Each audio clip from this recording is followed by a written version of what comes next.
and your promises. This is Salam Media, and you are tuned into the Miriam Makunda Show. I'm calling you. Welcome back. You are listening to the Miriam Makunda Show on Salam Media. It is 3 minutes past 12 on this Wednesday, the 17th of February 2021. The loss of a loved one is a life's most stressful event and can cause major emotional crisis. After the death of someone you love, you experience bereavement, which literally means to be deprived by death. So, dealing with and coping with the grief and bereavement is a personal experience, and people deal with them differently, but you can get help as well. And on the line, I have Khudeija Bhyat, who is a counselor at Islamic Careline, to give us some more information and tips. Assalamu alaikum wa rahmatullahi wa barakatuh, Khudeija, and shukran for joining us. Wa alaikum salam wa rahmatullahi wa barakatuh. Jazakallah for having me, Sister Miriam. You seem a bit faint. If you could just speak up a bit louder, I'd appreciate that. All right. Okay, inshallah. Okay. So what are the stages of grief after death? Bismillahirrahmanirrahim. Let's begin. Sister Miriam, I think we were going to focus on grief and children's grief, especially today. Okay. Especially in this coronavirus quarantine. And I think before I begin on the stages and all that, I just give a little bit of a background. I mean, COVID-19 has obviously taken the world by storm and has profoundly changed the children's lives. They haven't been at school for so long. Many businesses have been shut, so many parents are working from home, so those are different things. Children are not at aftercare. Their access to their grandparents and to their cousins and their friends have been also cut off. So it is obviously a great sense of loss and grief that the children are also going through, and sometimes I think we have been forgetting that in the whole saga of the whole pandemic. And also we have to remember that this pandemic is it's a reminder, it's a very strong, compelling reminder that no child is exempt from difficult emotions and experiences because no one is immune. Even parents with the most abundant financial, cultural, even political resources cannot entirely shield their children from COVID-19's profound and widespread effects. So to come to the stages, I think we look at children's grief and loss. It's like loss can be defined as a universal experience of change, and obviously the change has been tremendous. But we typically think of loss only in terms of finality of death. But there are many experiences of loss that the children have been going through. Like I said, the normal routine, the whole access to their friends, their schooling, and things have changed. So this obviously experience, the feelings that they experience, the sensations, the thoughts, the behaviors has created a lot of change and a lot of grief for children. And how do they express it? I think we come to that when we come to the stages. Obviously, the first stage is children become, we deny it. And children are also deny it. They can, which helps them to cope with the loss. The denial is obviously characterized by reactions. They might avoid talking about it, or they have avoidance where they will just sit in their room and don't want to talk to anybody about the virus, about the pandemic, about the grief that maybe parents are going through, about loss in the family. They may be confused why they can't go to school, especially the little ones, the grade ones, especially I think last year where it was off, school was on, then school was off again, then we went into another lockdown. I think that's where children are confused and they suddenly like, why can't they go to school? Why can't they do the fun things anymore with their friends? And what is this virus which they can't even see? And this, I think that's where we need the conversations about the virus with our children. Should I continue with the second stage, Sister Miriam? Yes, please. Okay. The second stage is anger, where children are characterized by the frustration and anxiety. And during this stage, children will express feelings that they have been suppressing. So maybe they have been suppressing before, but now is when they become angry. And they don't necessarily say that they are angry at the virus. They might say and show anger and start having fights with other siblings, or take it out on the parents and not listen to them anymore. sometimes children become stubborn, and those are also feelings arising from maybe they're feeling abandoned by their friends, their teachers. They have a whole sense of their whole sense of security is lost, and their whole sense of control in their lives is lost, and so they might show it up as anger. It might come that like I said, they might be stubborn. They even show other undesirable behaviors like cleanness and bedwetting, difficulty sleeping, thumb sucking, temper tantrums, and even difficulty concentrating. Some who have been already, for example, have passed the bedwetting stage, regress and do that. Some have difficulty sleeping. Some will sleep too much, especially for teenagers. You'll find that because they are so bored and they have nothing else to do, they also then just sleep all the time. These are all expressions of their confusion about what is happening in their world. Mm-hmm. The third stage we go to is bargaining. And, as Miriam, during this stage, your children, they begin to bargain with their parents sometimes, and so that they can negotiate a new reality. They promise that they're going to clean up the toys. They're going to wash their hands really well. They're going to wear the mask all the time. But if only they could go back to see their friends one more time, or play at the park one more time, or go to the beach one more time. Now, obviously, this is not working because the bargaining is not, the virus is still here. And this is also when we need to understand the children and have more understanding towards them. Mm-hmm. The fourth stage is obviously depression and feelings of helplessness. Children enter the stage when they realize that the bargaining is not helping, it's not going to change their circumstances. Children here may withdraw, they avoid interactions with parents and siblings, they decline invitations to spend some time. Now in the lockdown has eased a bit, and now you say, you can go outside and play, you can go to your friends now. Now they will be declining the invitations and not playing and not engaging with others because it is a manifestation of depression. And these also, so I think we have to understand that also that, to force them is also just going to be more difficult for us as parents. Mm. The depression also can show in physical symptoms such as stomach aches, headaches, exhaustion, and I think even maybe sometimes fever when children have been experiencing grief and loss in the family. Mm-hmm. And final stage is acceptance, where it's feelings of security and readjustment. And during this stage, the child comes to terms with a new routine and reality. And at this point, I think children understand that just because things are different for the moment, it doesn't mean things won't go back to normal later. Mm-hmm. So I think it's difficult, and I think the parents have to be very encouraging. And here, maybe I can come to that few tips for parents. Yes. If I may continue.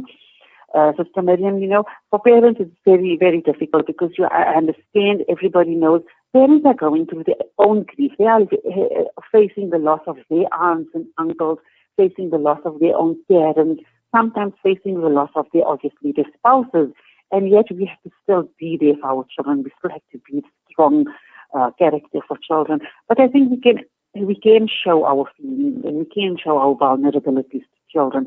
So just to go further to the tips for parents, I think to encourage and to facilitate children's expression of grief, parents can provide our children with honest and simple information.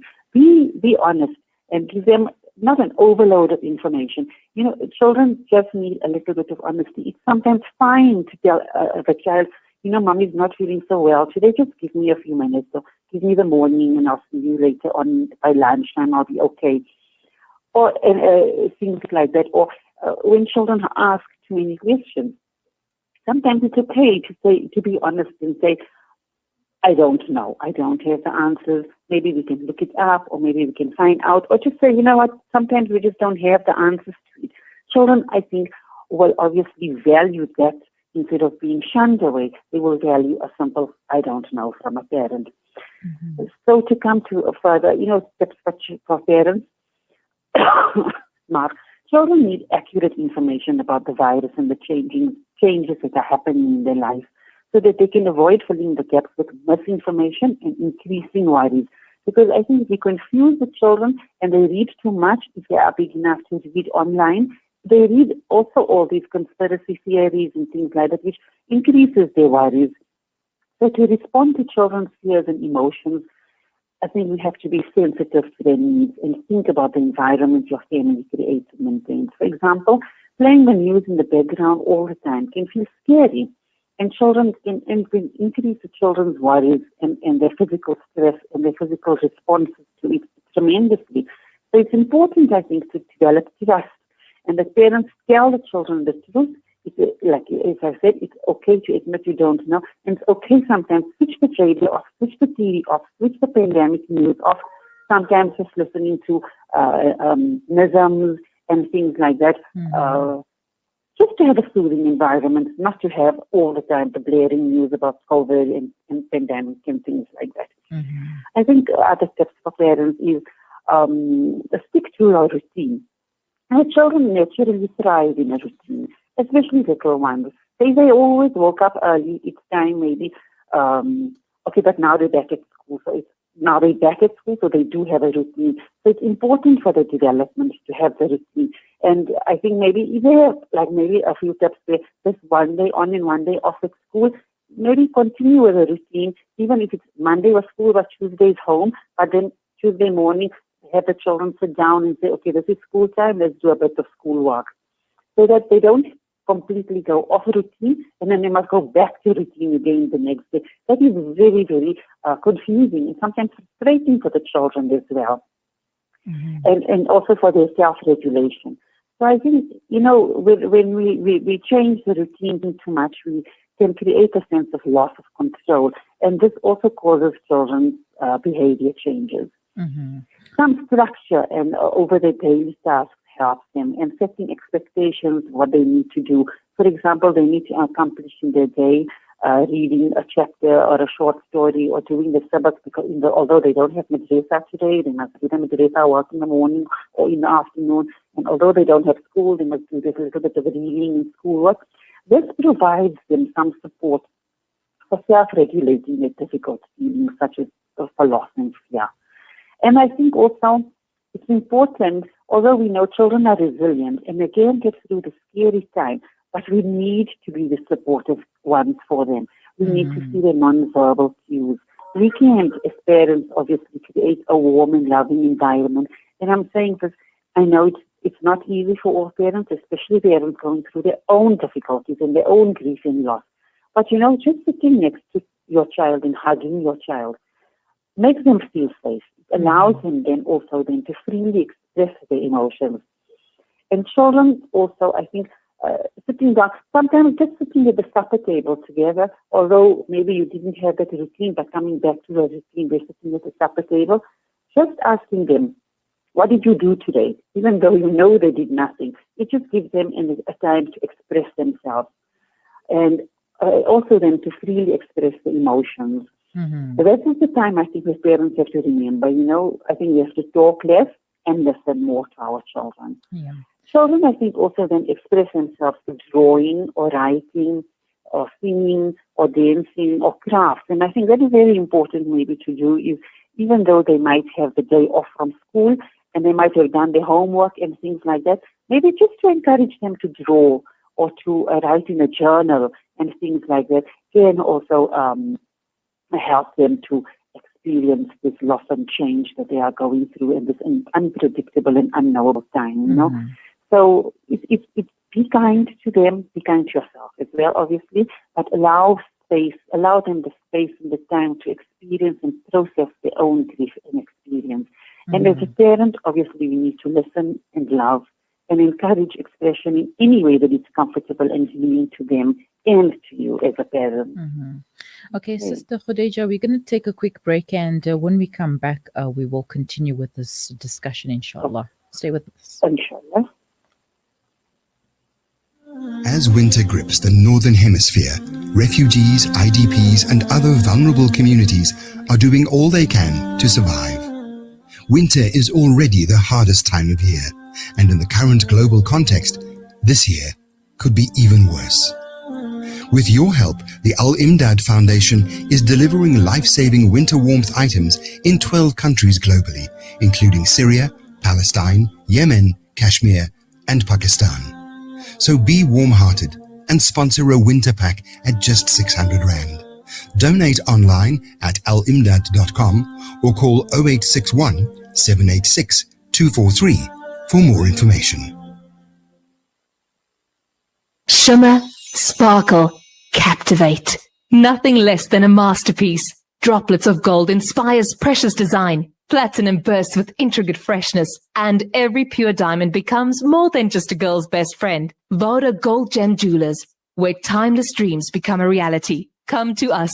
We tailor-make designer gold, platinum, and diamond jewelry. Trade in or remodel your old gold. Clad yourself with classy name-branded watches. We offer insurance valuation and free zakat calculation. Visit us at 534 Ridge Road, Overport, or call 031 208 9142. Voda Gold Gem Jewelers, manufacturers of fine gold and diamond jewelry. Freedom Stationery supply Marlin and Marlin Kids pens to me and my school friends. They supply just about everything we need to help us get a better education, from books to files to rulers. In fact, any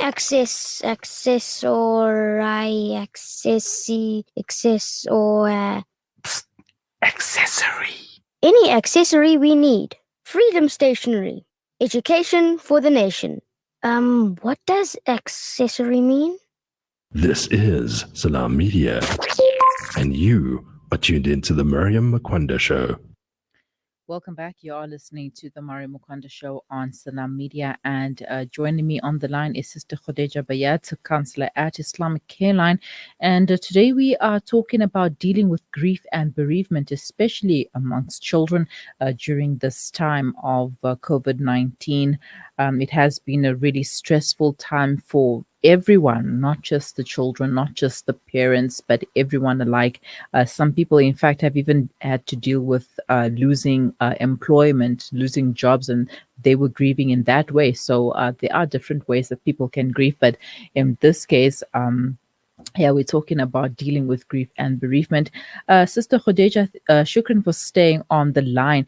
Now, for somebody who's an outsider who doesn't really know what is happening with the person who is experiencing the grief or bereavement, what do you say to them to help them, and what should you avoid saying to them? Very good question, Sister Mariam. I think the best thing, while some of the things we say and we think that might help, and I have to say we mean no harm. In fact, we are doing the opposite. We are trying to comfort. A grieving person may say one of the worst things about themselves, and that it's okay. And it makes sense, sometimes for someone to say something, but not for somebody else. For example, it makes sense for a religious person or a Mulana to come to say, in times of grief, he is in a better place. But when someone else says it to you, or an acquaintance says that to you, that he is in a better place, that your husband has passed, or your dad has passed, or your uncle has passed, it doesn't feel so good. So sometimes we have to think about what we say to someone else, and something may be right for someone to say, but not for the other person. But to come back, we try to be helpful, and although we say the opposite, or we don't, it's not the original intention. So just to come back to the best things to say to someone in grief, just to say, I am sorry for your loss. Nothing more. Just that, to say, I am sorry for your loss, it can mean a lot. Or you can say, because you don't really know the right words, so you can say straight out to the person, I wish I had the right words. Just know that I care. So you don't know the right words. You're going to say something wrong. You're afraid of saying something wrong. So just say to the person, I wish I had the right words, but just know that I care. Sometimes you can say to the person who's grieving, I don't know how you feel, but I am here to help in any way I can. And that's also for your children. You can say that when children are suddenly angry, or suddenly stubborn, or suddenly fighting with each other, and kicking their toys and sometimes and things like that, you can tell them, I don't know how you feel, but I am here to help in any way I can. So they understand that you are there. Just your presence for them, just the presence for the grieving person is supportive in that way. You can even just message them or say something like, you and your loved ones will be in my thoughts and my prayers. I'm making dua for you. I'll remember you, inshallah, in my duas. That's also very meaningful for a person who is going through grief. Mm-hmm. You can also remember the memory of the person who is of the memory of the loved one who's lost, who's gone. For example, you can say, my favorite memory of your dad who's passed on is when he used to pick us up and take us to school when we were younger, and I remember those days. It just means such a lot for the person who's grieving that someone else remembers him in such a good way, for example. Mm-hmm. And also, you can always just reassure the person that's grieving, say, I'm just a phone call away, or if the child is upset or something and you leave them for a bit and just give them time out, you can just tell them, I'm just in the other room. When you're ready to talk, you can come to me, or when you're ready to come face up again after you're feeling upset or whatever, you can just come here. I'm right here for you. And give a hug instead of saying something. I know I'm saying the wrong thing, no touching, social distance, but children need a hug, and I think we can give our children a hug. We must not forget that. They do still need the touch. They still do need the hug. And even the grieving person, for example, the widow or the cousin who's lost her father or something like that, I think we can maybe say, let me just give you a hug quickly. I know we want to social distance, but that also is very meaningful for a person. And we don't always need to help. We don't always need to be there in a helping, example, hovering way. You can just say to the person, I am here for you. I am usually up late, or I'm usually up early, so you can talk to me early in the morning if you feel like, or if I'm up late at night and you see I'm online, you can call me anytime or message me anytime, and things like that. You can also say, like, instead of just saying, let me know if you need anything, the difference is, let me bring for you a tub of biscuits or something like that, or I'll cook for you a meal and I'll bring it for you, things like that. That is the best way to help someone or be supportive. Mm-hmm. Sometimes, Sister Miriam, saying nothing is also just the best. Like, just be with the person. Just sit with them and be a comfort to them. That is also just being supportive. To come to the worst things to say to someone in grief. The worst is, I think, to say, like I said, leave in a better place. That is not a sentence for everyone to use. Yeah. Sometimes it's very annoying for a person to hear that from other people. So maybe avoid that, to say that. And also it's annoying sometimes for people when someone says, at least she lived a long life. Many people die young. That's very, very insensitive. That is really insensitive, And because we're losing a lot of old people, and to say, oh, he was old, he lived a long life, it's quite insensitive. He might have been old, but he was still very precious to the family, Yes. So I think it's handling that, and maybe you can like saying things like she was a good person and Allah wanted her to be with him. Sometimes that also is not the right thing to say. Just stop at saying she was a good person. We'll remember her in that way, or something like that, instead of going on to say, further on and making things worse for the person who's grieving. And to say to the person, be strong. It's that person only knows what they're going through. The grieving person only knows what they're going through. And the last thing they probably feel is being strong. Mm-hmm. So to say that is quite insensitive, and I think maybe we should avoid that. So the best way we can do is supportive, but not trying to fix them. See and see where they are at. If they want to talk about the person that they've lost, then let them talk about the person. Be supportive about it, and not fix it and say, maybe you spoke too much about the person or something like that. And also, not telling them what to do. It's their grief, it's their stages, it's where they are. We don't know if they are at what stage, if they are still in denial, if they're still in shock, if they are coming to any kind of anger. Let them be, I think. Not asking something or someone to change their feelings is the best to do.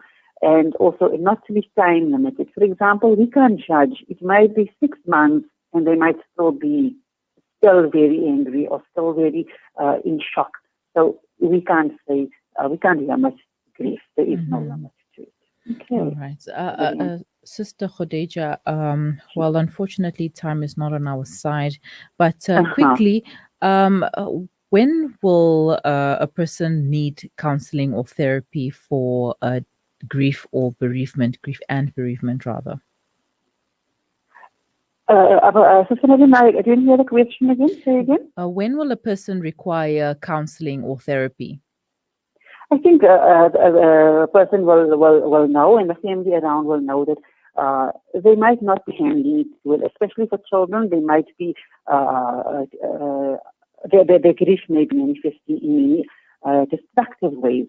For example, they are fighting or too much, or they are too introverted, or things like that. And I think that's when parents can see that that's when they do need the counseling. And I think that's when you can also contact the counselor and at the Islamic Careline and come then.